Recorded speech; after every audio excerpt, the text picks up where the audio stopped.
I was invited and played in the TSM $50,000 Summer Invitational, and I won 2 games in a tournament with some of the most crazy rule sets I have ever seen in competitive Apex, and I'm about to show you all how it went down right here. The way the payouts worked were based off of each game, so first place got $3,000, second, third, and fourth got smaller incremental amounts, and then there was an overall MVP bonus for the team that got the most kills in one game. If you guys want to support the channel, I'd appreciate it if you liked the video. Comment it down below if you think some of these interesting rule sets are fun and you want to see more tournaments like this. I'll let the tournament organizer know in TSM. Maybe they'll make some more of these. And subscribe if you're not already subscribed. Without further ado, let's get into that video.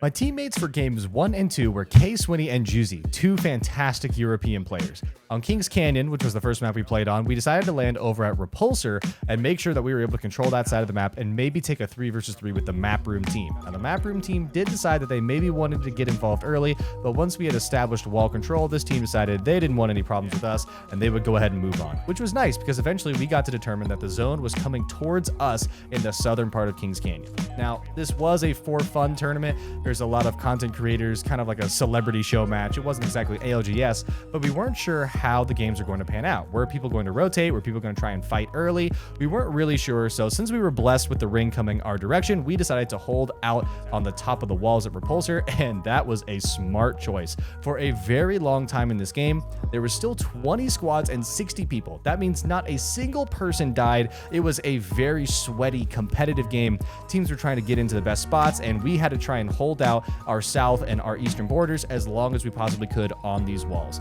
We were successful and able to do that. Eventually, we got another map room scan. We were able to see that we were in a great spot. The circle was pulling somewhat towards us, up by that respawn beacon in that little alcove, so we were in a great spot being up on top of these walls. We were able to pick up a few kill points when a team tried to rotate behind us and actually try and surprise us down on Repulsor, but thankfully the storm was pushing them into us with ring 3. They were taking a lot of storm damage and it ended up being an easy wipe for us, but we weren't able to get a lot of the loot because some of their boxes did finish dying in the storm. So we were pretty poor at this point, but we didn't have much of the game left to go.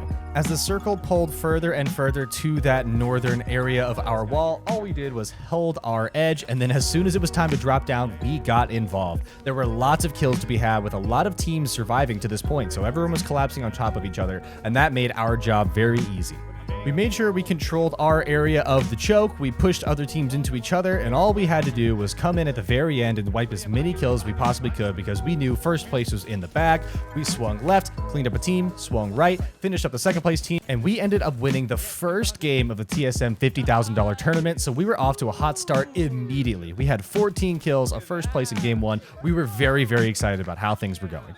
Game 2 was our first game that included a specific rule, which was we could only run shotguns and snipers. That means that I switched over to play Loba to make sure that we could actually make sure that we all had snipers and shotguns, because you couldn't use any other weapon. So if you didn't find a sniper or a shotgun, we were out of luck. Luckily, we were able to find a little bit and decided to make an early push onto a team.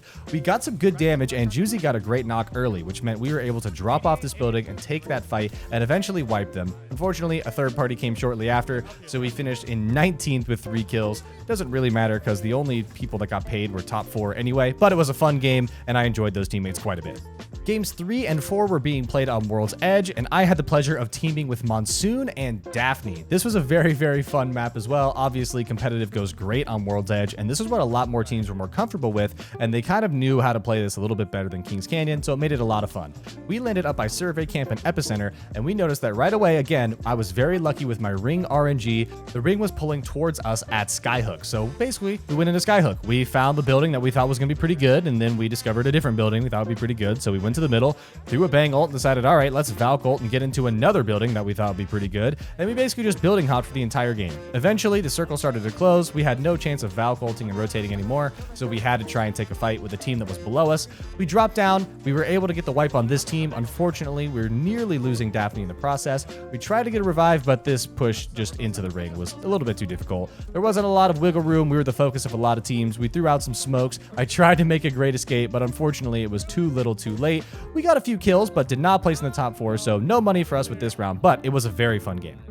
Game 4 had more special rules. This time you were only allowed to use pistols. So I was back on the Loba to make sure that everyone on our team could get pistols. The Wingman was a very, very important gun in this game mode. It was really the only gun that provided you any sort of range. So we did our best to try and find a Wingman. But honestly, not a lot happened for us this game. We stayed around the Climatizer Bridge and eventually we had to try and push in. We tried to camp a Revenant totem, but it didn't really work out for us. We just kind of got stuck. And that was just kind of the way it goes. You know, when there's not a lot of weapons at your disposal and not a lot of ways to rotate in, you're just kind of stuck with pistols. Things can happen very quickly. A lot of grenades and a lot of crypto EMPs led to our demise, which was perfectly fine. It was a fun game, and I enjoyed playing with Monsoon and Daphne very much. Games 5 and 6 were on Stormpoint, and I had the pleasure of teaming up with Phoenix and its PQ for my final games of this TSM 50K Invitational, and this was a lot of fun. I love Stormpoint. I think it's a great map. We ended up landing over by Shipfall, which meant we had a really far rotation for our ring, but that was fine. We had a Trident at our disposal. Not a whole lot happened in this game, to be honest with you. We got to a spot that we hoped we were going to be able to hold, and really we knew that our risk was getting pinched from the high ground and the low ground. Eventually that did happen and we died. That's how life goes. Sometimes you got to play a spot and it might not be the best spot if certain teams do certain things. They happen to do those things, and so we perished without making it into the money. But Game 6 was the fun one. Game 6 was the most exhilarating game in Apex tournament history because no one was allowed to use any weapons. The only thing you were allowed to use were abilities. There were no bullets fired at all this game. So our strategy was pretty simple. We were over at Shipfall and we decided, let's just grab whatever grenades we can find and whatever heals we can, and let's go to where we think the ring is going to end exactly and take a Wattson pylon and sit there. We knew that some teams would try and rotate early and they would maybe take power positions, but in our mind, we thought no one could destroy our Wattson gen, so why don't we just drive up there and stand in the middle of the field? Which is exactly what we did, and soon enough, everyone else realized that was a great strategy because it was filled with Wattson fences and Wattson pylons, all standing in the middle. No one really knew what to do. It was like putting up a fence with your neighbors. You know, you were barking back and forth, you were talking trash, but you couldn't really do anything to each other. So it was basically just 15 minutes of Wattson players having to put up as many fences as possible and do their very best to keep your team safe, make sure your gen stays alive, but no one could really break it because no one had any guns. So it was just a bunch of people coexisting until the end of the game. It was hilarious. Eventually, we took a Wattson pylon and put it on top of our car, and we drove our car around to where we thought the final ring was going, and the final ring was absolute anarchy. There were probably 18 or 19 teams when Ring 6 started closing. It was a massacre. No one could really do anything, so all you really did was just kind of punch each other, but the Wattson gen would heal your shields, so you just kind of punched each other and ran around and hoped that you could survive to the end, and eventually it became an absolute nightmare where it was just Wattson fences, and you had to push through Wattson fences, and there was horizon queues, and we put down a balloon to try and lift up in the air over all the chaos, and it was absolute anarchy. I think my PC was about to crash at this point because of all the Wattson fences that were on the screen, all the people getting knocked, all the chaos. We won the heal off and we came in first place. So I think I might be, along with Piku and Phoenix, the only person in the world to win $2,000 without picking up a single weapon in an Apex game. This was one of the most fun Apex games I've ever played in my life. And honestly, I think every tournament should end like this one.